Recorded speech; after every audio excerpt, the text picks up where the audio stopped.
Stop. Dude, what was that?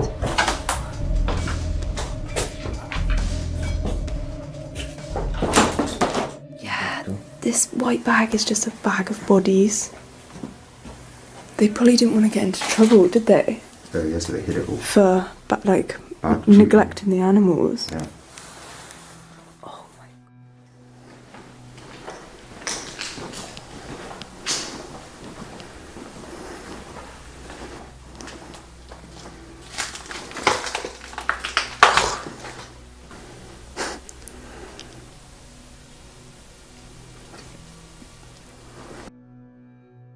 Two Canadian YouTubers, Jordan and Johnny, uploaded a spine-chilling video to their YouTube channel Paranormies, from a place they say was one of their most unsettling investigations, an abandoned farmhouse in Steinbach, Canada. Arriving late at night, they scouted out the property and searched for a way in as the front door was locked. Unknowingly, they captured something terrifying on camera that they weren't aware of until people in the comments alerted them.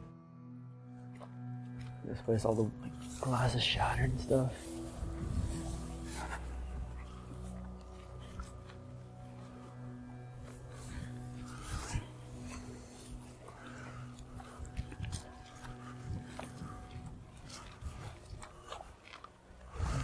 So it's got to be that window? Maybe that window, barn. Shine the light back here. A black hand can be seen poking out of the window for a second. It then vanished just as fast as it appeared. As they didn't notice this at the time, they continued to search for a way in, eventually locating a window on the first floor.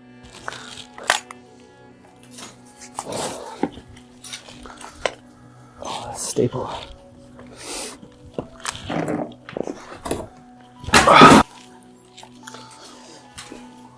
Oh, I got that light there. Yeah. Oh, it's creepy in here. What brought them here wasn't just curiosity. They'd received a disturbing message from a local couple who had recently stayed in the farmhouse. According to them, the most unsettling activity happened in the upstairs bedroom. They claimed to hear distinct voices, and at one point, saw someone peeping through a window, even though they were on the second floor.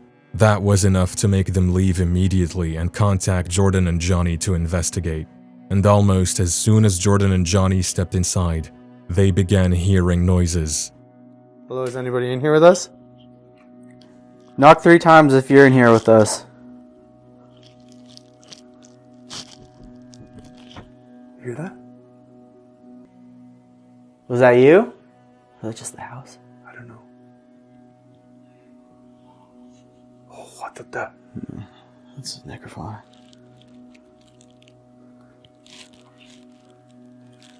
Is anybody in here? Yep. It's a yep? Is anybody in here? After this experience, Jordan proceeded to explain how they are skeptical of the accuracy of the necrophonic app, which is why they don't use it in their explorations very often. But the timing was undeniably creepy. They proceeded to set up their equipment, still unaware of how intense this night would become. I guess we can set up a camera. Yeah, set one up in that corner and set one up in this room by this bathroom too, I think. What? I heard something footsteps. There it is. That's definitely not. Nothing.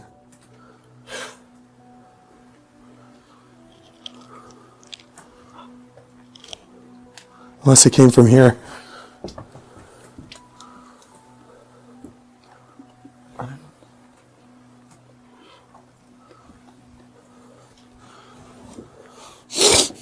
No, I don't know.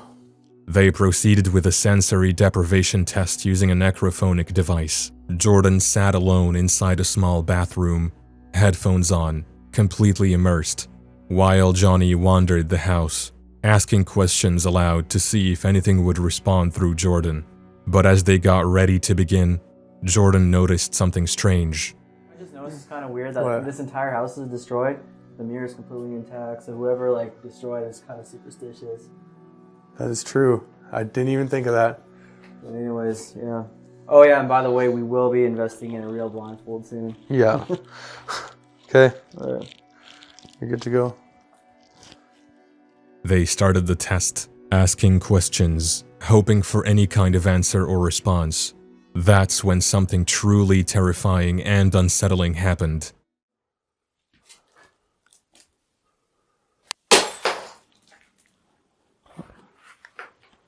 Johnny, Did you hear that? What was that? I heard something.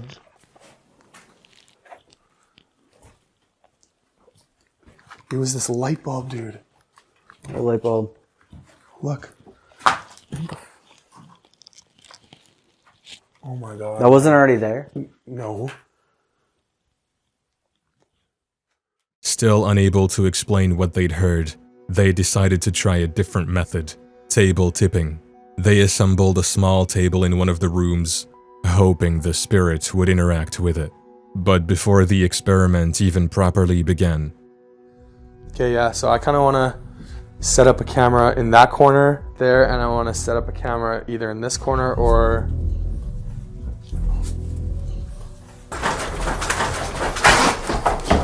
Stop. Dude, what was that?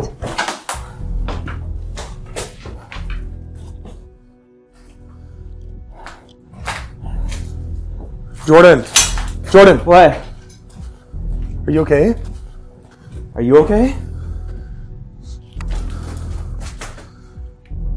Where should we go, dude? I want to get out of here for a minute, dude. I don't want to go Go back upstairs, over there. upstairs. Grab that light. Fuck. Oh man, my heart's beating.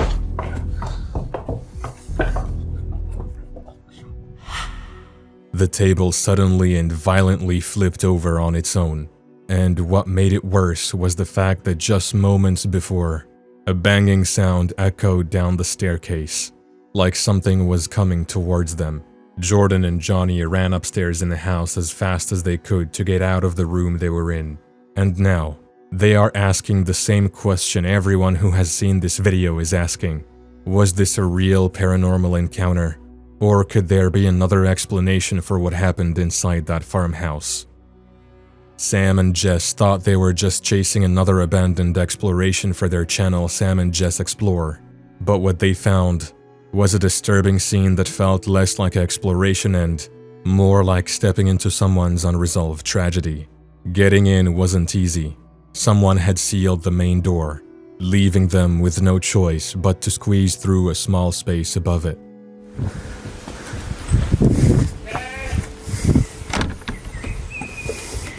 So someone sealed the door, so this is the only way in now. Nice.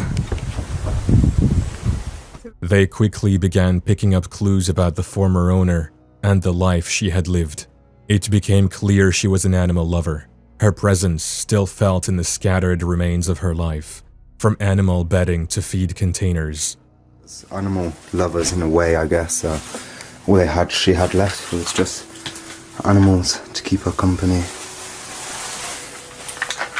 Old fireplace. Ugh, this is horrible in here. I wonder how bad this was when she was still here. Probably just like this, not much better than this, to It be was honest probably with you. less trashed, but I mean less spread out. I wonder if this actually has... The smell of the house was unbearable, and at first, they thought it was just the odor of musty air and rubbish. But then they realized it was something far worse. Finding dead animals, look, a coffin. Oh man, a massive coffin. It's even labelled as well. What does it say? Can't see it. Oh my god. It's a disintegrated dog. Is that maggots? Old, dead, dried up maggots. Oh my gosh. Oh, that's so... But the smell wasn't the only thing wrong here. They stumbled upon something even more disturbing. Holy hell, man. Why? What? Oh shit.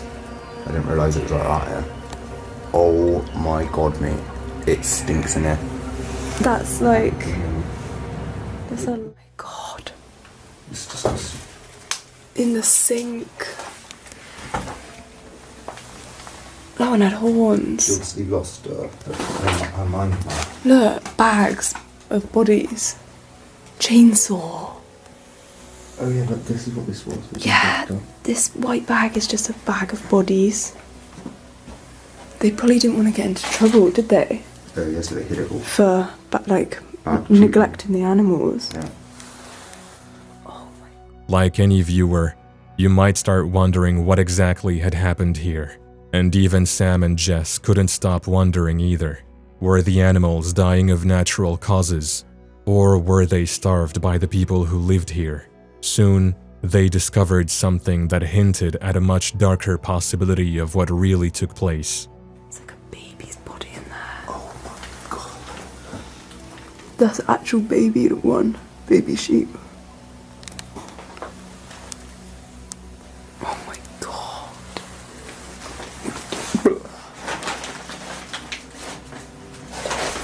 Look. Battery acid. Oh my god. There was obviously fucking... Burning them. Yeah, sorry my language, but yeah. They were obviously just like getting rid of them right now. Oh my god. While piecing together the few clues they had, the unease grew. Then they heard something else. And then obviously used the battery acid. Unless, does anyone know why anyone would have battery acid? Apart from obviously... Outside. Shit.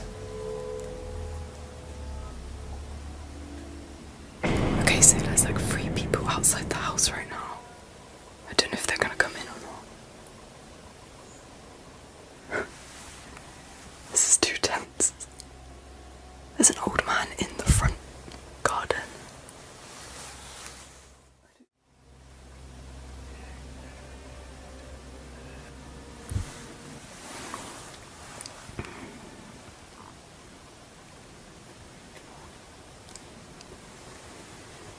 They're gonna think no one's in it. They stayed quiet, hoping the 3 people outside would leave. With no safe way out, they headed upstairs and found several new and deeply unsettling discoveries that only raised more questions. Why would they turn around just to come back? I'm watching them. So weird. They've just pulled up there, like 3 meters up the road. They're probably trying to see if we're gonna come out. Yeah. Did they shut the door, open the door, didn't they? No, they couldn't. No, I mean the car door. I'm sweating.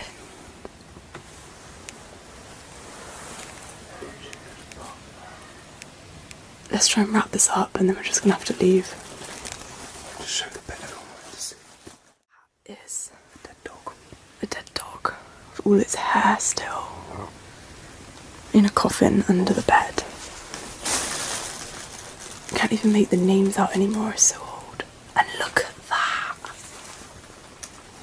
Everything has been pooed on. That is actually just a massive pile of poo.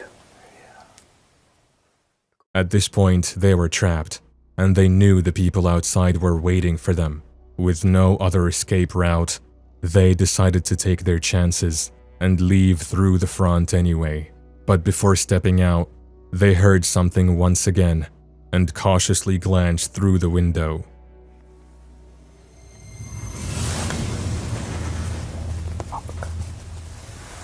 Did she see us? Yeah. She did. Did she see us right now?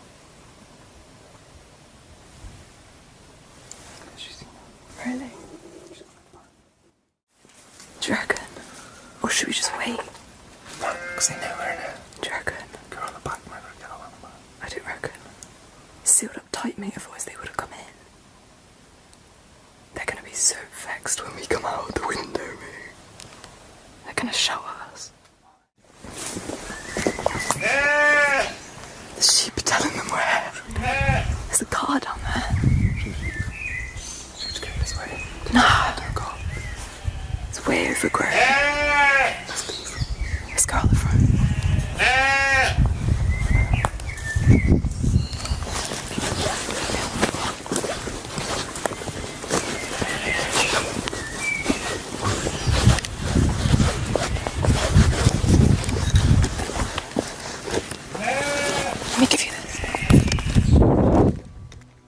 They eventually slipped out, but while trying to leave the property, they ran into two locals who once lived around the area.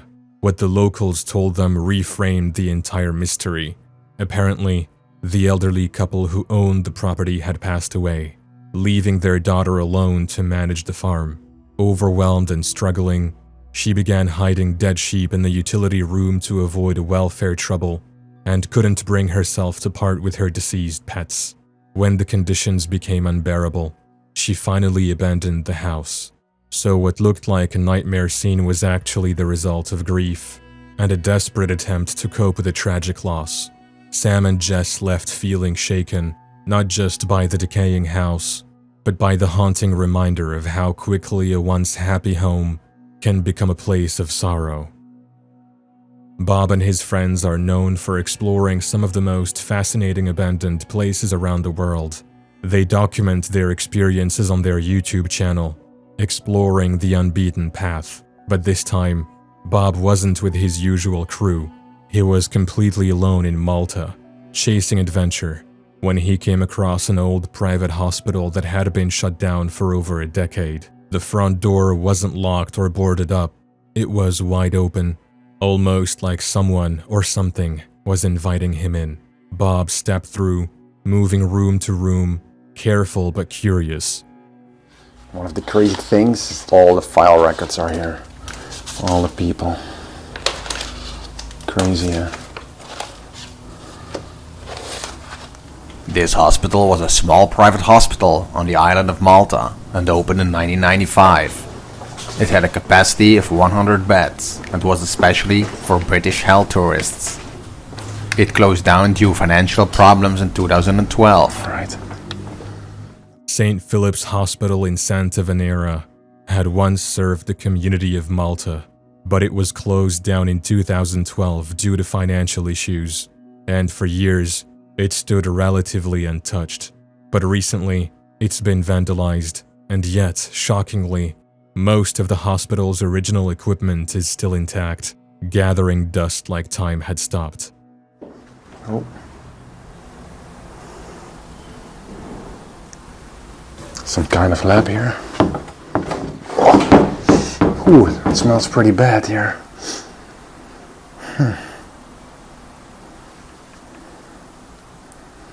Right. As Bob explored, he stepped into a lab, and that's when things got truly unsettling. Ew, that's what I smell. That's gross. I'm gonna grab my flashlight. Oh. What the hell?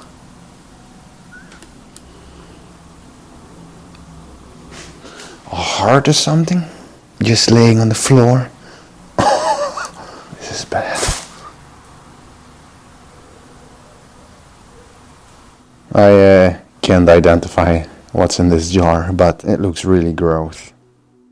Inside, he found what looked like human and animal organs, left behind in the same place they had been over 10 years ago. The air was thick with the scent of rotting flesh and chemicals.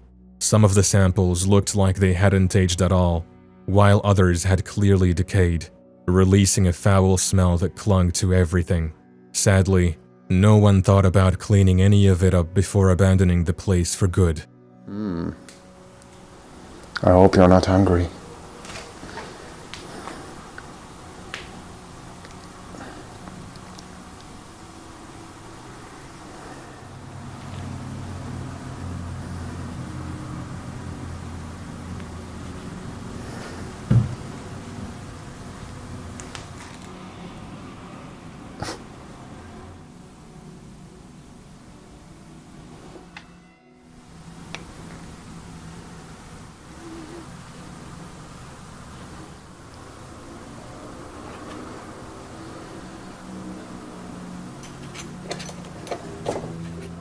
As he made his way through the dark halls and side rooms, he started to feel like he wasn't alone. The kind of heaviness that settles in when you know someone or something is nearby. I could bump into anyone in any moment. And at this point I hear something. Oops. Nice exterior. Let me check. What the heck?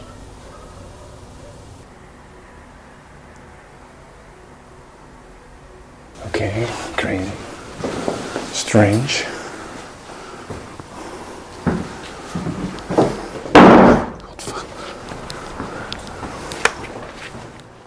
Scrappers were ripping out electrical wires and tossing them out of the windows to salvage copper. While some of these people can be friendly, there have also been some scary altercations, as what they are doing is illegal. He continued his exploration in a different part of the building and discovered a room unlike the rest. Oh my god. So, in this part there was a fire too. Phew. It's crazy that it's still intact in some places, eh? As he quietly entered a burnt-out room, he realized this wasn't just a place where strange things were left behind. It was a place where people now did whatever they had to in order to survive. That's when Bob decided it was time to leave. Because between the abandoned organs and the strangers gutting the walls for copper, it was clear it wasn't safe to stay anymore. Bob later discovered that the last room he entered was deliberately set on fire by a group of 9 youths that broke into the building and ignited fires in several rooms, prompting emergency services to respond quickly. The Civil Protection Department was called in to contain the blaze, and all 9 individuals were arrested on the scene. Urban explorers seek hidden stories, but sometimes the camera catches moments even they can't explain. And that's when the story truly begins.